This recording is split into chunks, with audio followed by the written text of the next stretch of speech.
Hello दोस्तों, मैं राजस्थान नियम क्लासेस के यूट्यूब चैनल पर आप सभी का बहुत बहुत स्वागत करते हैं। आशा करते हैं कि आप लोग ठीक होंगे, आपके मम्मी पापा ठीक होंगे। तो आपके लिए एक मोटिवेशन, रख हौसला है मंजिल के मुसाफिर, एक ना एक दिन वो मंजर भी आएगा। प्यासे के आगे चलकर समुद्र भी आएगा, थक कर ना बैठ मंजिल के मुसाफिर, मंजिल तो मिलेगी लेकिन मिलने का मजा भी आएगा। मंजिल तो मिलेगी लेकिन मिलने का मजा भी आएगा। तो इसी सीरीज के साथ में हम बात करेंगे कि आपको सेंटेंस पढ़ा रहे थे। जो एकेडमिक के लिए ये वीडियो है, कॉम्पिटेटिव वालों के लिए ये वीडियो नहीं है। एकेडमिक में सबसे पहले सेंटेंस की बात करते हैं तो कुछ हमारे, क्योंकि मैं एक स्कूल का स्वयं प्रिंसिपल हूँ, तो उसमें बच्चों का ये क्यूरी रहती है, उन्हें टेंस और सेंटेंस में अंतर नहीं पता होता है। सबसे पहले सेंटेंस और टेंस में हम अंतर बता दें, और difference between tense and sentence. सबसे पहला तो tense is tell us about time. Tense tells us about time.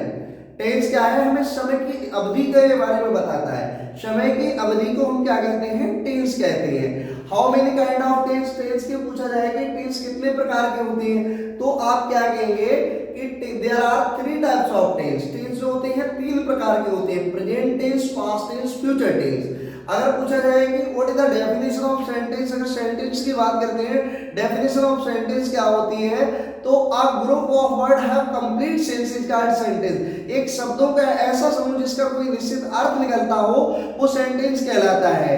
Clear? अब ग्रुप ऑफ वर्ड हो गया और उसका कोई कंप्लीट सेंस नहीं निकला तो वो सेंटेंस नहीं होगा। अब क्या होता है? How many kind of sentence? There are 5 types of sentence. हमने कितनी बार बताया है? There are 5 types of sentence. कौन कौन से सेंटेंस होते हैं? Assertive sentence. There are 2 part of assertive sentence, affirmative and negative. Affirmative and negative. इसके बाद में क्या होता है? Interrogative sentence. इसके बाद में क्या होता है? Imperative sentence. इसके बाद में क्या होता है? Exclamatory sentence. इसके बाद में होता है ऑप्टेटिव सेंटेंस। क्लियर हुआ? ये चीज हमने आपको नोट भी करा दिया है, और मैं आवश्यकता पड़ी तो दोबारा नोट करा दूंगा।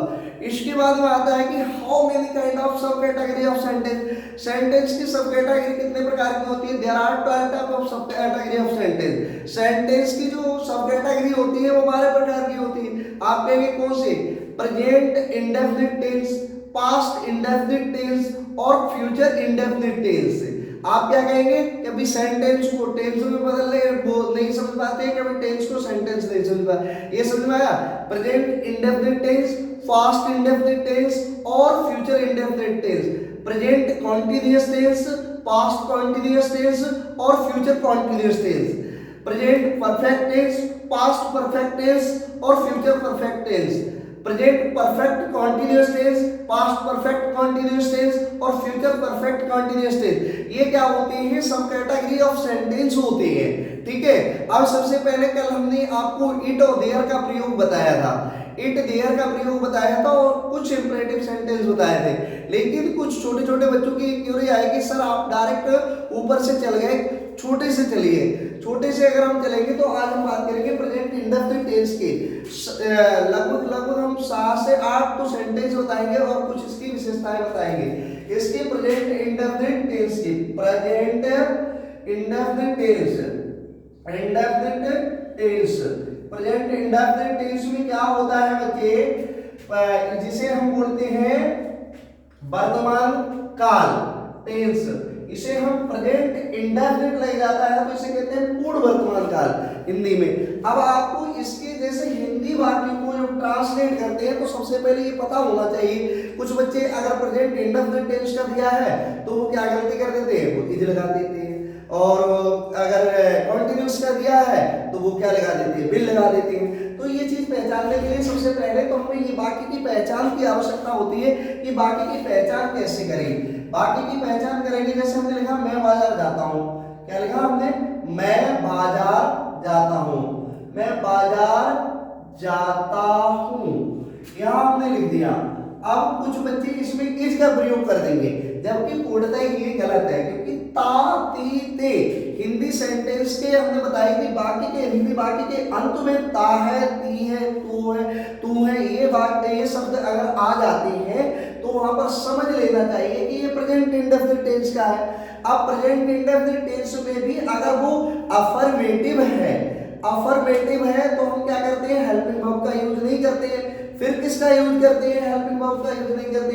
हमने बताया था आई और बी और यू, जैसे हमने आई भी बताया था और यू भी, इसमें सब्जेक्ट के रूप में क्या होता है, प्लूरल होता है। क्या होता है, प्लूरल होता है। तो हम क्या करेंगे, मैं बाजार जाता हूं।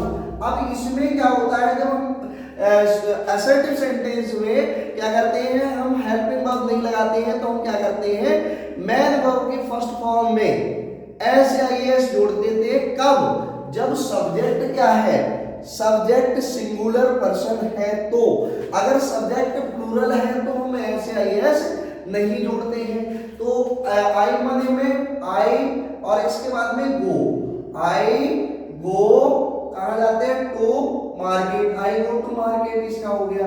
अब आप कहेंगे आई गो टू मार्केट आपने बना दिया, इसमें हेल्पिंग वर्ब असर्टिव सेंटेंस में, प्रेजेंट इंडेफिनिट टेंस के असर्टिव सेंटेंस में हेल्पिंग वर्ब का यूज नहीं होता है। क्यों नहीं होता है, और अगर फिर आपको सर यहाँ ऐसे एस नहीं लगाई, ऐसे एस इसलिए नहीं लगाई, आई बी और यू इनके लिए हमेशा क्या प्लूरल में काउंट किया जाता है, प्लूरल होते ही है, प्लूरल सब्जेक्ट होते हैं। यहाँ पर हम क्या करेंगे, इसमें ऐसे एस नहीं लगाएंगे। फिर आप कहेंगे कैसे, जैसे अब दूसरा सेंटेंस देखो, वह बाजार जाता है, वह बाजार जाता है, बाजार जाता है, वह बाजार जाता है। अब यहाँ सब्जेक्ट जो है सिंगुलर पर्सन है, तो हम क्या करेंगे, he goes to market, he goes to market, क्या हो जाएगा, ही गोज टू मार्केट। अब आप कहेंगे ही गोज टू मार्केट, यहाँ एस क्यों लगाया, एस क्यों नहीं लगाया। हमने बताया जब मैन वर्ब के लास्ट वर्ड वॉवेल होगा तो वहां एस होगा और कॉन्सोनेंट होगा तो एस होगा। ये चीज आपको लिखनी है, हम सारी चीज बोर्ड पे नहीं लिख सकते।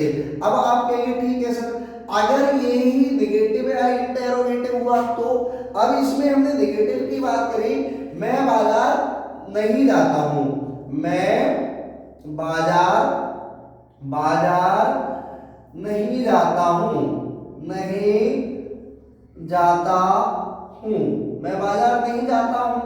ये सेंटेंस हमने दे दिया, मैं बाजार नहीं जाता हूं, तो इसमें हम क्या करेंगे, क्या करेंगे, आई के साथ में डू का प्रयोग करेंगे, helping verb. I do not go to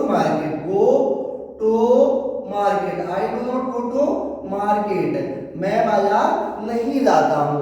आपको ये क्लियर हुआ होगा कि इसमें नेगेटिव और इंटेरोगेटिव में हेल्पिंग वर्ब का प्रयोग होता है। सिंगुलर सब्जेक्ट के साथ में क्या होगा, डज का प्रयोग होगा हेल्पिंग वर्ब, प्लूरल सब्जेक्ट के साथ में किसका होगा, डू का प्रयोग होगा। अब आपने यहाँ पे लिखा अगला सेंटेंस आपने लिखा, वह बाजार नहीं जाता है, वह बाजार नहीं जाता है, बाजार नहीं जाता है, वह बाजार नहीं जाता है, इसको लिखा जाता है। तो आप क्या कहेंगे, इसमें ही डज नॉट, क्योंकि ये सिंगुलर सब्जेक्ट है, ये प्लूरल है, इसलिए दोनों प्लूरल और सिंगुलर दोनों की बात कर रहे हैं कि डज नॉट, यहाँ डज हेल्पिंग वर्ब लगेगी, he does not go to market, he does not go to market, ये हो जाएगा क्लियर हो, he does not go to market. क्यों हो जाएगा, क्योंकि इसका सिंगुलर सब्जेक्ट है, और जब हम हेल्पिंग वर्ब डू या डज लगा लेते हैं तो मैन वर्ब की हमेशा फर्स्ट फॉर्म का यूज होता है। अब आप कहेंगे कि सर अगर ये इंटेरोगेटिव हुआ तो क्या करेंगे।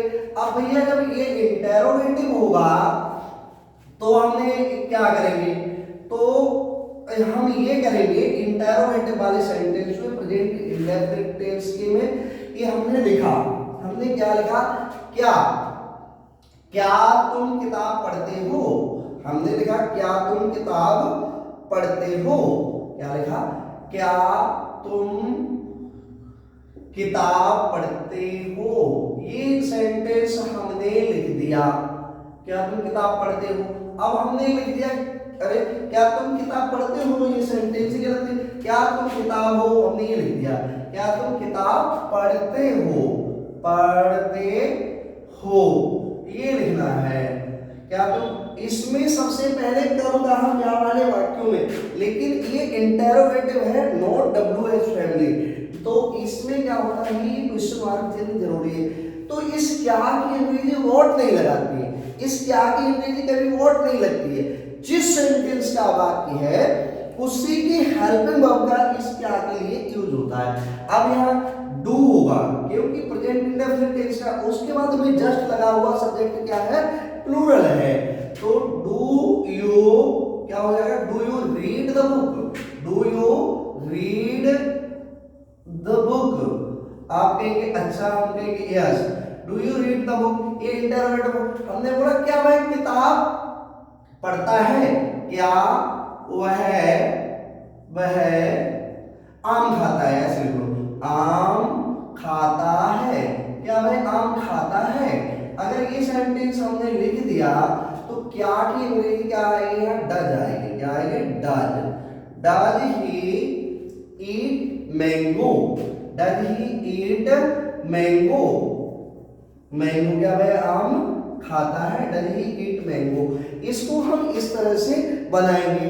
अब आप कहेंगे सर अगर इंटेरोगेटिव नेगेटिव हो तब क्या करेंगे, इंटेरोगेटिव नेगेटिव होगा, जैसे उसने बोल दिया क्या तुम किताब नहीं पढ़ते हो, तुम किताब नहीं पढ़ते हो, किताब नहीं पढ़ते हो, नहीं पढ़ते हो, पढ़ते हो, ये अगर उसने सेंटेंस दे दिया तो सबसे पहले क्या होगा, क्या तुम किताब नहीं पढ़ते हो, तो इसलिए हेल्पिंग वर्ब क्या आगे क्या लगेगी, डू ही लगेगी, डू यू।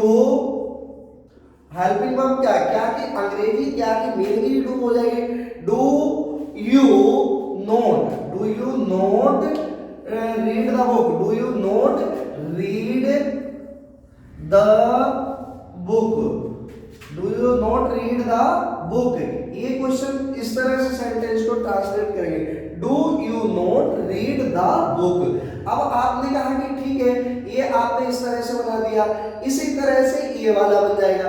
अब अगर WH फैमिली में आ गया, इंटेरोगेटिव का WH फैमिली में आ गया, हमने बोला कि क्या आ गया, सेंटेंस इस तरह से आ गया, क्या वह आम क्यों नहीं खाता है, वह आम क्यों नहीं खाता है, इसमें वह आम क्यों नहीं खाता है, आम क्यों नहीं खाता है, चलो कोई दिक्कत नहीं है, आम क्यों नहीं खाता है, नहीं खाता है, तो इस वाले बात क्यों खाता है ये आ गया। अब सबसे पहले तो सॉरी क्यों नहीं खाता है, तो यहाँ क्वेश्चन मार्क चिन्ह लगाएंगे। अब यहाँ क्यों की अंग्रेजी सबसे पहले हम लगा देंगे, हम किसकी अंग्रेजी पुट करेंगे, क्यों की। आप कहोगे क्यों की अंग्रेजी होती क्या है, तो वाई माने क्यों, वाई। अब इसकी हेल्पिंग वर्ब लगे why does he not eat mango, why does he not eat mango, eat mango. इसको हम इस तरह से ट्रांसलेट करेंगे। आप कहेंगे ठीक है, ये इंटरोगेटिव, वह बाजार कब जाता है, या वह बाजार क्यों नहीं जाता है, तो उसकी बना लो, वह बाजार कब जाता है, कब जाता है।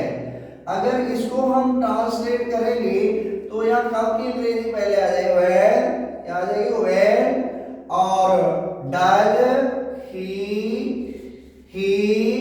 गो to market, when does he go to market. आप कहेंगे कैसे, हम कहेंगे ऐसे।